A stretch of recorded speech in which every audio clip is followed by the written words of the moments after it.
বন্ধুরা, স্পেশাল এক্সিকিউটিভের যে ইন্টারভিউ হচ্ছে, তো আমি এখানে তোমাদের থেকে একটা বিষয় জানতে চাই। সেই বিষয়টা হচ্ছে, যারা ইন্টারভিউ অলরেডি দিয়ে দিয়েছো, ঠিক আছে, তাদেরকে বলছি। এখানে দেখো, একটা জিনিস ক্লিয়ার করতে চাই।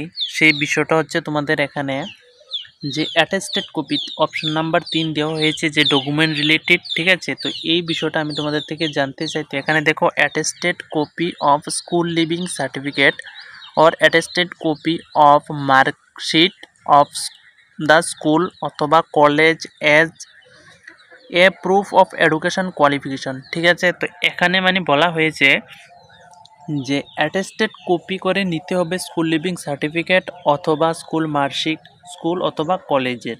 আচ্ছা, তো যারা ইন্টারভিউটা দিয়েছে আমি শুধুমাত্র তাদেরকেই বলছি যে অ্যাটেস্টেড কপি যে করতে হবে। এখানে বলা হয়েছে, এখানে কি ক্যান্ডিডেট নিজের থেকে অ্যাটেস্টেড করতে হবে, আবার সেলফ অ্যাটেস্টেড, নাকি কোনো গেজেটেড অফিসার দ্বারা অ্যাটেস্টেড করতে হবে ডকুমেন্টগুলিতে? এটা নিয়ে অনেকে কিন্তু কনফিউশনে রয়েছে। তো আমার থেকে জানতে চেয়েছে।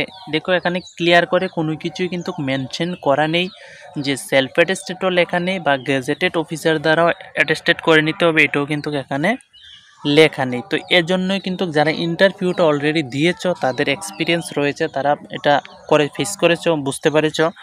তো তোমরা একটু প্লিজ কমেন্ট করে আমাকে জানাবে, অথবা স্ক্রিনের মধ্যে আমি যে হোয়াটসঅ্যাপ নাম্বারটা দিয়ে দিয়েছি, এই হোয়াটসঅ্যাপ নাম্বারটাতে SMS করে তোমরা আমাকে জানাতে পারো, ঠিক আছে। এখানে কি সেলফ অ্যাটেস্টেড হবে, নাকি এখানে গেজেটেড অফিসার তারা ডকুমেন্টগুলিতে অ্যাটেস্টেড করে নিতে হবে, এই বিষয়টা একটু আমাকে জানাবে, ঠিক আছে। হোয়াটসঅ্যাপের নাম্বারটা দেওয়া আছে, এটাতেও জানাতে পারো, অথবা ভিডিওর নিচে কমেন্ট করো, জানাতে পারো।